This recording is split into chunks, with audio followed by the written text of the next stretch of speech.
right? Ask God for wisdom, for discernment, right? Ask him to help you walk this narrow path of righteousness, right? Ask him to be able to help you discern what is and what not is of him. Because the thing about it is, it don't matter the title, whether they a pastor, a teacher, a singer, or author, whatever the case may be, right? People can and have the ability to say things which may not be. And that's okay because we all make mistakes, but we got to make sure that we verify. Okay, we verify what is being told to us and not just taking it for face value. I don't care what my title is. I don't care how big their platform is. I don't care how famous they are. You see what I'm saying? Because at the end of the day, you need to know this book and what's in this book. And with your spiritual discernment heightened, it will help you and you will hear in the spirit things which are not right. Okay, story time. This morning I was studying Hebrews. Okay, chapter 6, right? My Bible upside down, what this was. So I was studying chapter 6 and then I was also listening to music and this song happened to comes on. All right. So praise will prophesy by William Murphy. It came up. Okay, so he misquotes Hebrews 13, verse 15. Okay, he misquotes it in the lyrics because in the lyrics he says Hebrews 13:5, which just it says two totally different things. Okay, so when he first said Hebrews 13:5, I said, okay, all right, well let me go to it. So I went over 7 chapters. Like I said, I'm in the book of Hebrews, so I went over 7 chapters because I felt led in the spirit to do so. My spirit was just like, hey, verify that.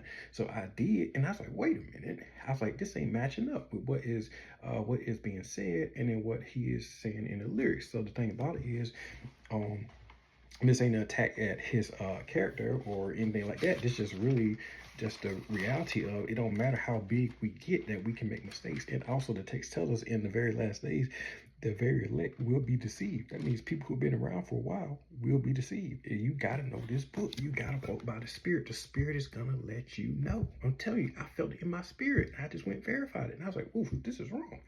Right? And I'm not attacking the man's character. I'm just showing that's how easy it could be. I'm saying I know it was not, it may not have been intentional, but that's how easily somebody can come out here and deceive millions. Right? And I'm not saying that's what he did. I'm not attacking his character before people get out of line. I'm just using it as an example to teach that you got to verify everything that you hear, everything that's been taught to you. You got to verify every word. And the more you know this book, the more your spirit gonna tell you when it's wrong. When somebody says something that doesn't line. Okay? That's it. So I'm not saying don't trust your leaders and all that stuff like that. I'm just saying the more you know this, the more your spirit gonna let you know, and you're gonna be able to discern when something is not of this, even if it's just a misword or anything like that. So with that being said, like I said, this isn't an attack on anybody's character. We all make mistakes, myself included. It's just a lesson that we can all use to grow and learn. And that is, don't be lazy, verify, spend time in the word, get to know God, ask God to pour into you the spiritual gifts and stuff you need to be successful on this journey. With that being said, God bless.